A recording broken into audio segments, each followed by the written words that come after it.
Hello, this is Julie Hogue with the Vegetarians and Meat Lovers Split Table Recipes podcast.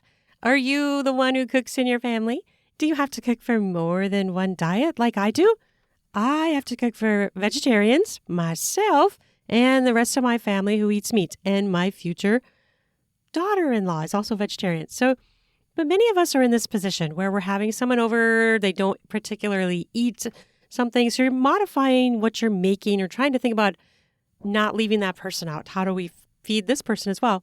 And I often will put recipes on my podcast that help people learn how to make it work for them. You just have to be really mindful of where you put the meat, when you add it, or somehow separate it. And I like to think of it as trying to not be a short order cook. So for instance, I might take a recipe and everything will stay combined until it's time to add the meat. Then when I split it, it maybe is towards the end of the meal prep, the preparation to cook it or serve it.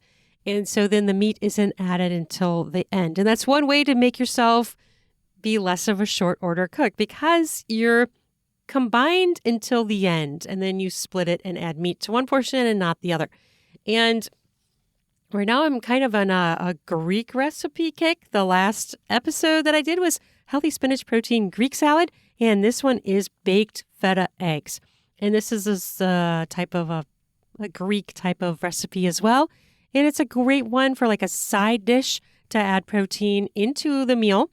And people, meat eaters and vegetarians alike, may like it. So it is a meatless recipe. And I suppose you could add meat if you wanted. But for me, I kind of created, this is kind of something that it is like a side dish. And maybe for the vegetarian, it is the main portion of the meal. But it's an interesting recipe. And I enjoyed it. It's good. So what are we going to need for this recipe? Okay, so for the baked feta eggs, you're going to need 2 cups of cherry tomatoes, 1 red pepper diced, 1 small red onion diced. I can't read my own handwriting. That's terrible, isn't it? I'm like, dried. That's not right. Diced is what I mean. 3 cloves of garlic, just like the minced garlic in the jar. 8 ounces of feta cheese. 4 tablespoons olive oil, 1 teaspoon dried oregano, 1 teaspoon sea salt, 1/2 teaspoon dried thyme. And then you need 1/2 teaspoon black pepper and 1/2 teaspoon red pepper flakes, which add some spice. And 1 cup of chopped baby spinach. 4 large eggs. And optional topping, you can do chopped basil or fresh chives. It is a very good thing to add. So you're going to set your oven up to preheat at 400. Set it to that. And then you're going to add tomatoes, peppers, onion, garlic, and cheese to 4 smaller dishes or 1 large one. So you could cook this in like individual portions for people, like in like a ramekin or something. But I did it in one pan. That's generally how I do it. But that is a way to do it as well if you want to like just create like separate little portions for people already in the dish. I tend to make it more in one small glass dish, not even kind of a smaller one. I don't use a big, huge one for this. Okay, so then you're going to drizzle oil and add the feta to the center and then drizzle with oil when you're doing one pan. And then you're going to add salt and pepper, oregano, the red pepper flakes, sprinkle the spices and the mixture over. Then you're going to bake it for 25 minutes, stir, and then you add the spinach. Like, so you don't put the spinach in until then. And then you're going to create like 4 kind of wells or little spots. You don't have to do this part. You could just do it right on top if you want. I've done it both ways. And then you crack the egg into the well, right? So then you have just an egg and the yolk is intact. Then you do put it back in and you bake it for like, I don't know, maybe 10 minutes or so until the egg is cooked to where you want it to be, like how runny you want it, how cooked you want it, how fully cooked, or do you like it runny, whatever you want. And then you top it with the fresh herbs and serve it. So it's a great little tasty dish, side dish that could be the vegetarian's main dish. You could add more eggs too if you wanted to. I tend to do the smaller pan, which is like, I don't know, a 6x5 glass pan. You could make it bigger and add more eggs if you want to make it a larger dish. It's good. It's unique. I think it's unusual. Like I've never seen that. I don't know. I've never had this type of a dish before, but I think it's really good. I think it's really tasty. And to have the eggs on top, it's an interesting looking dish too, because then when you take it out, you have these, what looks kind of like fried eggs across the top of the dish. The thought is each person can take a scoop that includes one egg. So if you have more people and you want to add more eggs, go for it. If you have 5 people, 6 people, and everybody is going to have an egg, then just do that many eggs on top. You can customize. That's the thing about cooking. You just customize whenever you want. And if you have to substitute something, you try it. I think it's all about trying stuff. And often I'll want to make something. If I don't have an ingredient, I'll just swap it out for something else. There's so many swaps we can do, right? Like if you don't have cherry tomatoes, why not open up a can of diced tomatoes and drain it? There you go. You got chopped tomatoes.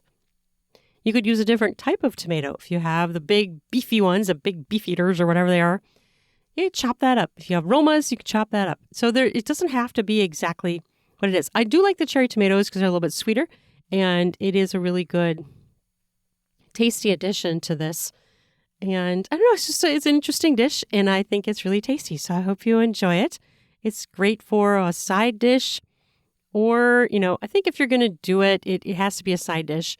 For the vegetarian, it might be the main dish with their having the egg, but it's not a huge dish, so it's more appropriate for like a side dish of the meal. Unless you're going to like double it, make it bigger, then it might work well as a main dish. But I like recipes like that, where you can kind of like work as a side dish or as the main entree. You could do this for breakfast if you wanted, right? Eggs for lunch, eggs for dinner, eggs for brunch, eggs for breakfast. Eggs can be any time of day, right? That's my motto. I think it's a great way to add protein for vegetarians as well. Have some hard-boiled eggs in your fridge. If you have a low-protein meal that you need to add protein to, grab a hard-boiled egg and add it to your plate. It's an easy add. Same with nuts or cottage cheese. That's another one that I've often done. Or, just the cheese cubes or something like that. There's ways to add it where it's not this big production, where it's just kind of like an add-in. And nuts are great for that. Like, grab a small handful of walnuts and plop it on your plate. Pepitas, which are pumpkin seeds, sunflower seeds, cashews. I like to add nuts to meals too because it has a little bit of protein and crunch. It's just tasty. And it's a great way to keep things on hand where you can just supplement to a meal for a vegetarian. Because sometimes it can be hard, right? Like you don't want to plan all these different things, and you really don't always want to have 2 completely separate entrees. But if you have side dishes that have protein in them, it's a great way to cook for a split table. So that's one way to do it, and it works really well. So it's a good thing. I hope you're having a great spring. It's been quite interesting. We've gone up and down in the temperatures. In Minnesota, we get such extremes. Like we sometimes will go one day, the next day it's 40 degrees warmer or colder, especially during these transition times, like with spring. It was wild. Like tomorrow I hear we're supposed to get up to 80, and it was just really cold. We just had a track meet for my youngest, and it was like upper 30s, and it felt even colder because the wind was so brutal. Within 1 week, we have these giant temperature extremes. You always have to be prepared because you never know what you're going to get in Minnesota. We are one that is not real predictable with our weather. So, one day is just, out of the park, feels like summer. The next day feels like winter. And that tends to happen a lot when we have the transition seasons of fall and spring, where we're going between the extreme of winter and summer. So, hey, it is what it is. I do love my state, so I enjoy Minnesota. I don't like the long winters. They get a little bit too long for me, but I do like it for many reasons. Well, thank you so much for listening to my podcast, and I hope you can scroll through and find recipes that are appealing to you and see the ingredients of those recipes right in the podcast show notes or a link to my podcast or a link to my website. So you can easily see those and try them out and figure out how you're going to cook for a split table of vegetarians and meat lovers. It is possible. It is possible. There are many ways to do it, and I have a lot of examples to share with you.